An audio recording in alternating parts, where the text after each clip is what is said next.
로마서 10장 13절에서 21절까지의 말씀을 제가 봉독하겠습니다. 그런 누구든지 주의 이름을 부르는 자는 구원을 받으리라. 그런즉 그들이 믿지 아니하는 이를 어찌 부르리요? 듣지도 못한 이를 어찌 믿으리요? 전파하는 자가 없이 어찌 들으리요? 보내심을 받지 아니하였으면 어찌 전파하리요? 기록된 바 아름답도다 좋은 소식을 전하는 자들의 발이여 함과 같으니라. 그러나 그들이 다 복음을 순종하지 아니하였도다. 이사야가 이르되 주여 우리가 전한 것을 누가 믿었나이까 하였으니 그러므로 믿음은 들음에서 나며 들음은 그리스도의 말씀으로 말미암았느니라. 그러나 내가 말하노니 그들이 듣지 아니하였느냐? 그렇지 아니하니 그 소리가 온 땅에 퍼졌고 그 말씀이 땅끝까지 이르렀도다 하였느니라. 그러나 내가 말하노니 이스라엘이 알지 못하였느냐? 먼저 모세가 이르되 내가 백성 아닌 자로서 너희를 시기하게 하며 미련한 백성으로서 너희를 노엽게 하리라 하였고, 이사야는 매우 담대하여 내가 나를 찾지 아니한 자들에게 찾은 바 되고 내게 묻지 아니한 자들에게 나타났노라 말하였고, 이스라엘에 대하여 이르되 순종하지 아니하고 거슬러 말하는 백성에게 내가 종일 내 손을 벌렸노라 하였느니라. 아멘.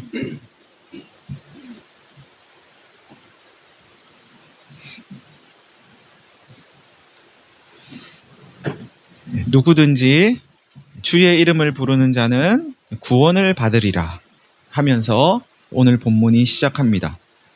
그 이름을 부른다는 건 그의 존재를 인정하는 겁니다. 그러니까 없으면 이름을 부를 수가 없겠죠. 이름을 부른다. 누구야? 누구님? 뭐 이렇게 부른다는 건 그가 있다는 걸 인정하는 행위입니다. 유대인들에게 있어서 주님은 하나님 뿐이었습니다. 하나님 말고 다른 누군가에게 주라는, 주님이라는 호칭을 붙이는 경우는 없었어요. 하나님만 주님이었습니다. 그런데 부활하신 예수님이 주가 되셨어요. 주님이 되셨습니다. 하나님께서 예수님을 주님이 되게 하신 거죠. 이 내용은 빌립보서, 신약성경 빌립보서 2장에 이렇게 기록되어 있습니다. 그는 예수님입니다. 예수님은 근본 하나님의 본체시나 하나님과 동등됨을 취할 것으로 여기지 아니하시고 오히려 자기를 비워 종의 형체를 가지사 사람들과 같이 되셨고 사람의 모양으로 나타나사 자기를 낮추시고 죽기까지 복종하셨으니 곧 십자가에 죽으심이라. 이러므로 하나님이 그를 지극히 높여 모든 이름 위에 뛰어난 이름을 주사 하늘에 있는 자들과 땅에 있는 자들과 땅 아래에 있는 자들로 모든 무릎을 예수의 이름에 꿇게 하시고 모든 입으로 예수 그리스도를 주라 시인하여 하나님 아버지께 영광을 돌리게 하셨느니라. 원래 하나님만 주님이신데 예수를 하나님이 주가 되게 하셨다는 겁니다. 모든 이름 위에 뛰어난 이름은 다름 아닌 주예요. 주님. 즉 사람의 몸으로 여자의 몸에서 태어난 아기 예수를 십자가에 달려 죽으신 그 예수를 하나님께서 일으키셔서 부활하게 하셔서 주님이라고, 주님이 되게 하셨고 그 예수를 주님이라고 인정하고 받아들이고 입으로 시인하는 사람은 구원에 이르게 될 거다라고 오늘 본문 첫 절이 말씀하고 있습니다. 이어지는 본문은 한 사람이 그 예수를 주님이라고 부르는 과정을 설명합니다. 먼저 예수를 주님이라고 부르기 위해서는 예수를 주님으로 받아들이는 믿음이 필요하답니다. 뭐 당연하죠. 주님이라고 받아들여야지 입으로도 주님 할 수 있는 거죠. 누군가를 받아들이고 믿기 위해서는 그가 누군가에 대해서 들어야 되죠. 또 들어야 됩니다.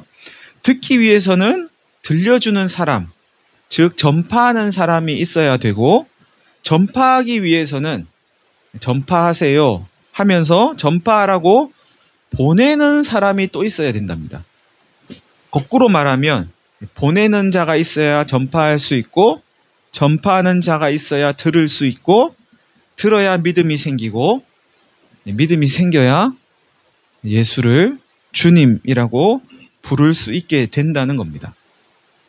그렇다면 믿음이 없는 사람에게 당신은 왜 예수를 주님이라고 안 부르세요? 이렇게 말할 수는 없는 노릇이죠. 믿음이 없으니까 당연히 그렇게 못 부르는 거죠. 예수를 주님이라고 부르지 못하는 사람에게는 먼저 믿음이 생기게 만들어줘야 되는 거죠. 그래야지 부를 수 있는 거죠. 듣지도 못한 사람에게 믿지 않는다고 야단칠 수는 없는 거죠. 당신은 왜 못 믿어요? 들은 적이 없는데 어떻게 믿어요? 이렇게 되지 않겠습니까? 믿지 않는 사람에게는 들려줘야 합니다. 전하지 않으면서 듣지 않는다고 말하는 건 또 말이 안 되지 않겠습니까? 한 번도 전한 적이 없으면서 당신은 왜 안 들어요? 이럴 수는 없잖아요. 뭘 들려줘야 듣지. 그러지 않겠습니까? 못 들은 사람에게는 전할 수 있는 사람을 보내야 합니다. 보냄을 받지 않았는데 또 전하지 않는다고 말하는 것도 말이 안 되겠죠. 나는 보냄을 받은 적이 없는데 어떻게 전해요? 뭐 이럴 수 있지 않겠어요? 그러니까 전해야 할 사람에게는 책임과 권한과 사명을 주어서 또 보내야 되는 거죠. 전하라고. 그런데 이러한 과정을 통해서 복음을 들었음에도 그 복음에 순종하지 않은 사람들이 있었답니다. 그 복음을 받아들이지 않은 사람들이 있었다는 거죠. 그들은 다름 아닌 유대인이었습니다. 유대인들은 당대에 누구도 부정하지 않던 선지자 세례 요한이 메시아에 대해 증언하는 것을 들었습니다. 예수님 당시에 세례 요한이 예수님을 증거했어요. 내 뒤에 오시는 이는 성령으로 세례를 베푸실 것이다. 나는 그의 신들매를 풀기도 감당하지 못한다. 뭐 이러면서 이제 예수님을 증거했어요. 그리스도를 증거했단 말이죠. 그걸 다 들었습니다. 가장 가까운 곳에서 이 요한이 예언한 메시아, 그리스도, 예수를 또 유대인들은 보았습니다. 봤어요. 가까이서 이렇게 봤어요. 다른 시대의 사람들은 도무지 보지 못했던 수많은 기적을 봤고 예수를 통해서 그 기적이 일어나는 것들을 유대인들은 보았습니다. 그럼에도 그들은 복음을 받아들이지 않았습니다. 요한복음 12장 37절에 이런 말씀이 있습니다. 예수께서 이렇게 많은 표적을 그들 앞에서, 그들은 유대인들입니다. 이렇게 많은 표적을 유대인들 앞에서 행하셨지만 믿지 않았다. 이렇게 말씀해요. 또 마태복음 13장에 또 이런 말씀이 있습니다. 내가 진실로 너희에게 이르노니 많은 선지자와 의인이 너희가 보는 것들을 보고자 하여도 보지 못하였고 너희가 듣는 것들을 듣고자 하여도 듣지 못하였느니라. 그러니까 예수님 시대의 유대인들은 표적을 원없이 받고 복음을 한없이 들었다는 말씀입니다. 선지자들이 그토록 보고 싶어 했던, 그토록 듣고 싶어 했던 것들을 이 예수님 당시의 유대인들은 예수님을 통해서 듣고 봤다는 거예요. 그런데 그렇게 많은 표적을, 복음을 듣고 보고 경험한 유대인들이었지만 그들은 바른 지식에서 비롯된 열심이 아니라 그릇된 열심으로 하나님을 믿었습니다. 그릇된 열심으로 믿었으니까는 사실은 믿은 게 아니에요. 다른 걸 믿은 거죠. 의를 이루려고 했지만 하나님의 의가 아닌 자기 의를 이루려고 했고 율법을 지키려고는 했지만 율법의 완성인 예수님을 믿지는 않았습니다. 이사야 선지자가 하소연하듯 말씀하는 이유가 여기에 있습니다. 오늘 본문 이제 16절인데요. 주여, 우리가 전한 것을 누가 믿었나이까? 이사야 선지자가 이제 하나님을 부르는 거예요. 하나님, 우리가 전한 걸 누가 믿었습니까? 아무도 안 믿었다는 거죠. 믿지도 않는데 내가 전하는 말씀을 믿지도 않는데, 듣기는 들어도 받아들이질 않는데 이렇게 전할 필요가 뭐가 있습니까? 이래도 전해야 됩니까? 이렇게 지금 항변하듯이 선지자 이사야가 이야기하는 겁니다. 여기에 우리의 갈등이 있습니다. 아무리 전해도 믿는 사람이 없는데 전해야 합니까? 아무리 전도해도 전도되는 사람이 없는데 이 시대에 복음을 전해도 듣는 사람이 없는데 전도해야 됩니까? 전해야 됩니까? 하는 겁니다. 예레미야 선지자도 이런 갈등이 있었던 것 같습니다. 예레미야 선지자가 예레미야서 20장에서 이렇게 이야기합니다. 내가 다시는 여호와를 선포하지 아니하며 그의 이름으로 말하지 아니하리라 하면 나 이제 안전할 거예요. 나 이제 여호와 선포하지 않을 거예요. 하나님 말씀 안전할 거예요. 이렇게 마음을 먹으면 나의 마음이 불붙는 것 같아서 골수에 사무치니 뼈에 사무치니 답답하여 견딜 수 없습니다. 선지자 예레미야는 사람들이 하나님 말씀 안 듣는다고 해서 나 이제 안전해. 나 이제 전하지 않을 거예요. 그런 마음 먹으려고 하니까 그게 더 힘들다는 거죠. 전하는 것보다. 안 듣는다고 해서 안전하려고 하니까 안 들어도 전해야지 하는 그것보다 더 힘들다는 거예요. 그러니까 안전할 수 없다는 이야기를 하는 거죠. 안 들어도 전해야 되겠구나. 안전하는 게 더 힘드네. 그럼 할 건 하나밖에 없네. 듣든지 안 듣든지 전해야지. 이게 예레미야의 고백입니다. 그래서 그런 건지 오늘 본문은 믿음은 들음에서 나는 것이고 들음은 그리스도의 말씀으로 말미암는 것이라고 또 다시 말씀합니다.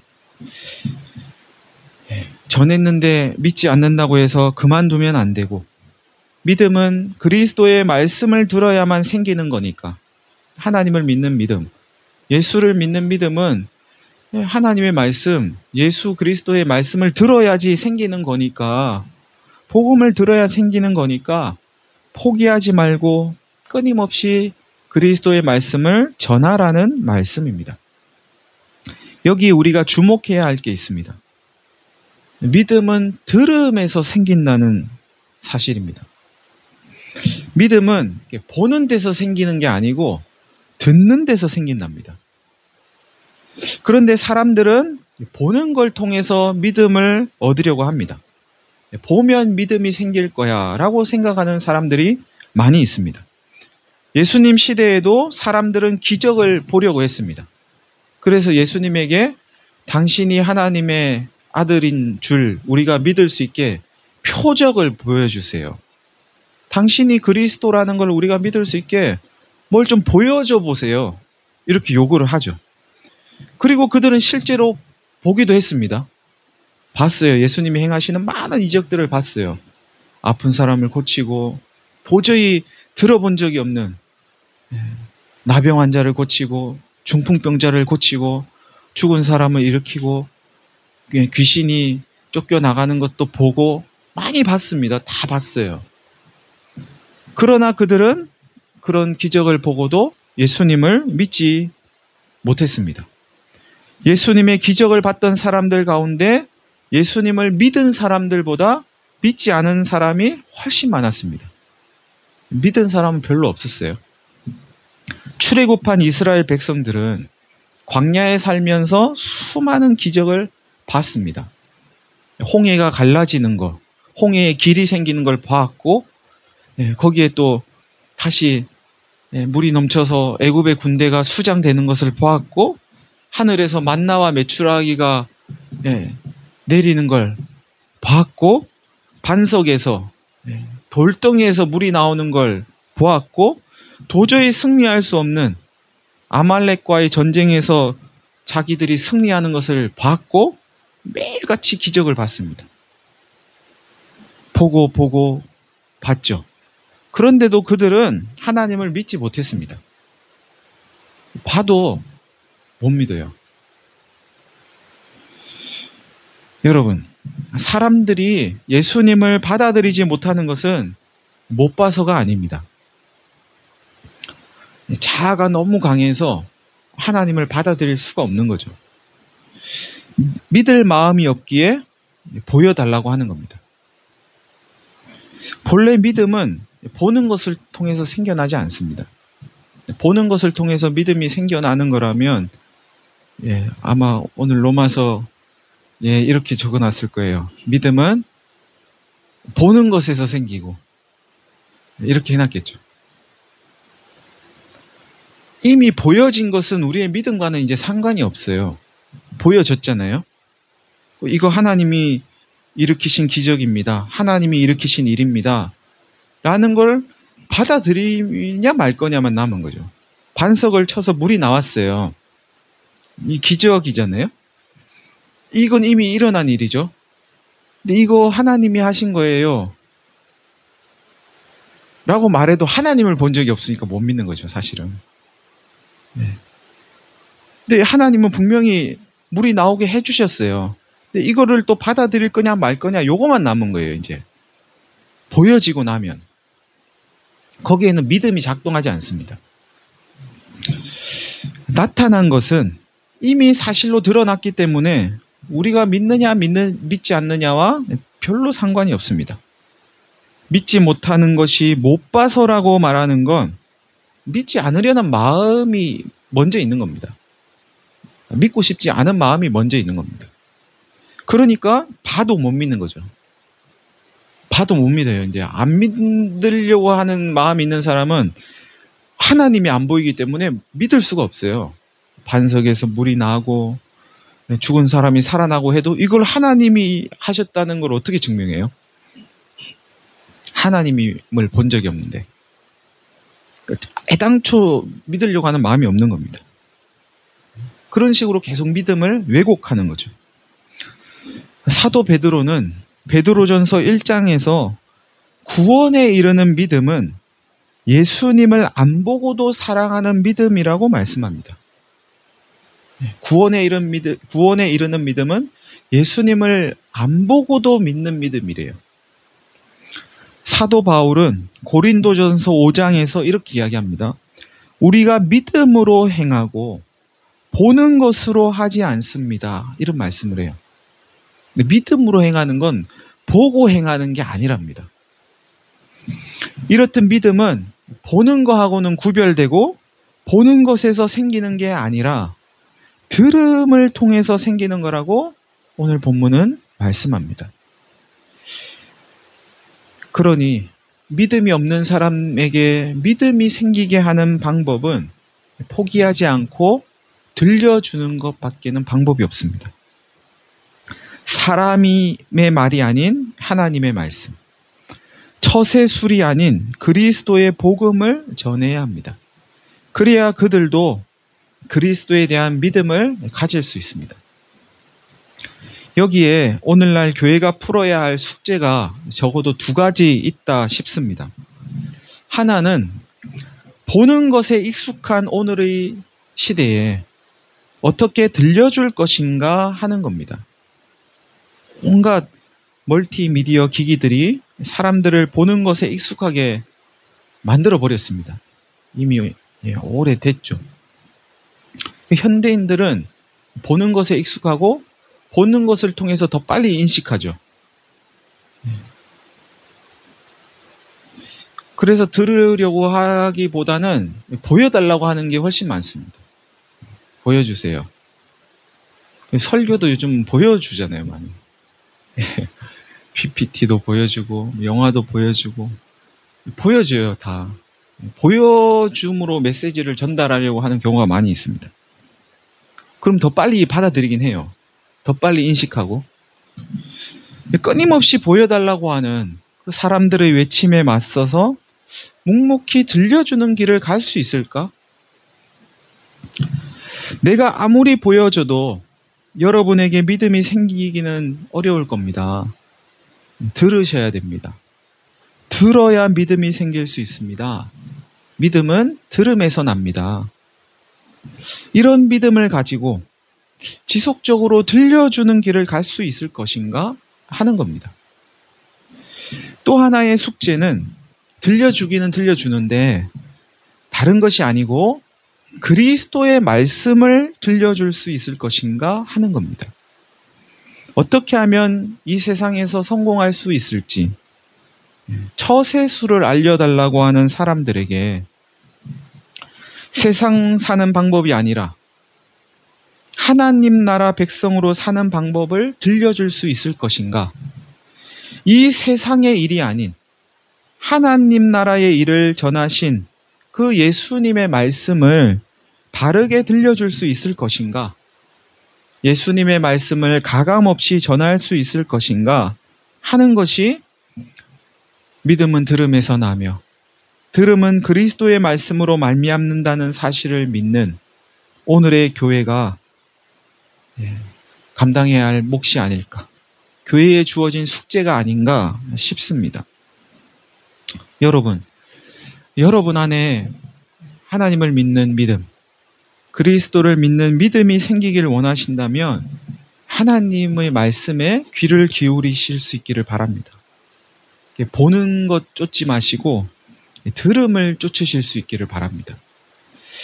하나님을 믿는 믿음이 생기기를 원하신다면 처세술에 귀 기울이지 마시고 성경을 통해서 처세술을 잘 이야기해 주는 분들도 많이 있는 것 같아요. 이렇게 해야지 세상에서 성공할 수 있다. 그걸 이렇게 잘 뽑아가지고 들려주는 분들도 있는 것 같은데 그런 소리에 귀 기울이지 마시고 하나님 나라의 소리에 귀를 기울이실 수 있기를 바랍니다. 세상 사는 소리에 귀 기울이지 마시고 하나님 말씀에 귀를 기울이실 수 있기를 바랍니다. 여러분이 전도하기를 원하는 가족이나 친구나 이웃들에게 하나님의 말씀을 들려주실 수 있기를 바랍니다. 하나님의 복음 들을 기회를 제공해 주실 수 있기를 바랍니다. 들으면 믿음이 생깁니다. 그래서 무엇을 듣느냐에 따라서 어떤 믿음이 생기는가가 결정됩니다. 유튜브 교가 있잖아요. 유튜브 교. 그렇죠. 많이 들으면 믿음이 생겨요. 거기에 알고리즘이 계속 똑같은 거 들려주잖아요. 믿음이 생기고 확신이 생깁니다. 뭘 듣느냐에 따라서. 그리스도의 말씀을 들으면 믿음이 생깁니다. 물론 그냥 이렇게 흘려 듣는 거 말고 정말 이렇게 귀담아 듣고 믿음이 생깁니다. 그러면요. 하나님에 대한 믿음은 하나님의 말씀을 들으면 생깁니다. 하나님께서 끊임없이 유대인들에게 하나님의 말씀을 들려주신 것은 듣는 것 외에는 믿음이 생길 방법이 없기 때문입니다. 그래서 하나님은 온 땅에 하나님의 말씀을 들려주셨다고 오늘 본문은 말씀합니다. 18절에 있는 말씀인데요. 주님의 소리가, 주님은 하나님이에요. 여기서는요. 하나님의 소리가 온 땅에 퍼졌고 그 말씀이 땅끝까지 이르렀습니다. 하나님은 선지자들을 통해서 여러 방법으로 하나님의 소리를 들려주셨대요. 하늘의 궁창도 하나님을 노래하고 이 피조물이 하나님을 노래하고 경배하고 여러 방법들을 통해서 하나님 계신 것을 알려주시고 드러내셨답니다. 이스라엘이 못 들은 것은 전파하는 자가 없어서가 아니고 그리스도의 말씀이 전파되지 않아서도 아니고 유대인들이 듣기를 싫어했기 때문입니다. 그래서 못 들은 겁니다. 들으려고 하지 않았기 때문에 안 들린 겁니다. 듣고 싶은 대로 들은 거죠. 듣기는 들었는데 예수님도 그런 말씀 자주 하세요. 눈은 있으되 너희가 보지 못하고 귀가 있으되 듣지 못하는구나. 듣기는 듣는데 못 듣는 거예요. 들어야 될 걸 못 듣는 거죠. 듣고 싶은 대로 듣는 거죠. 이에 반해 이방인들은 오히려 들으려 했고 들은 말씀을 받아들이고 믿기까지 했습니다. 이 일을 통해서 하나님은 이스라엘이 시기하게 해서라도 하나님을 믿게 할 것이라고 말씀합니다. 왜 내가 이방인들에게 복음을 전하는 줄 아니? 왜 이방인들이 복음을 듣게 만드는 줄 아니? 그렇게 해서 이방인들이 하나님께로 돌아오고 예수를 그리스도라고 믿게 되면 이스라엘 사람들이, 유대인들이 혹 시기하지 않을까 싶어서 내가 이방인들에게 복음을 들려주는 거야. 이렇게 말씀하시는 겁니다, 지금. 샘이라도 나게 만들려고. 야, 저 이스라엘 사람들이 지금 예수를 그리스도로 믿고 하나님께로 돌아와서 하나님을 경배하고 찬양하고 이러면 이스라엘 사람들이, 아니 어떻게 이런 일이 일어날 수 있어? 어떻게 이스라엘 사람들이 예수님을 믿어? 그럼 시기라도 하지 않을까? 하나님의 노림수가 여기 있는 거죠. 그렇게라도 만들려고.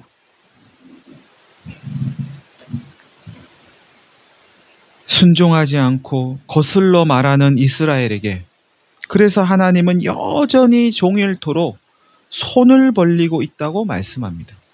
손을 벌리고 내 손 좀 잡아라, 내 손 좀 잡아다오, 이렇게 손을 늘 벌리고 있대요. 이스라엘이 마음을 돌이켜서 하나님을 잡으려고 하는데 하나님의 손이 없으면 잡을 수 없으니까, 문을 열었는데 하나님이 안 계시면 안 되니까 늘 문 앞에 계시면서 손을 벌리고 계신대요. 아무리 전해도 믿지 않지만 믿음이 생기는 방법은 하나님 말씀 듣는 것밖에 없으니까 어쨌든 들려주시려는 하나님, 마음을 강팍하게 하면서 듣기 싫어하지만 시기하게 해서라도 믿게 만들려는 하나님, 하나님의 복음을 받아들이지 않고 불순종하면서 거역해도 유대인들이, 사람들이 그래도 종일 손을 벌리고 계시는 하나님, 이것이 이스라엘을 향한 하나님의 마음이라고 오늘 본문은 말씀합니다. 이러한 하나님의 마음은 흔히 탕자의 비유라고 알려진 누가복음 15장에 등장하는 잃어버린 아들을 기다리는 아버지의 비유를 생각나게 합니다. 아버지의 재산 가운데 자기에게 주어질 유산을 미리 달라고 해가지고 당겨받고는 집을 나가서 허랑방탕하게 재산을 다 낭비해버린 둘째 아들이 있었습니다.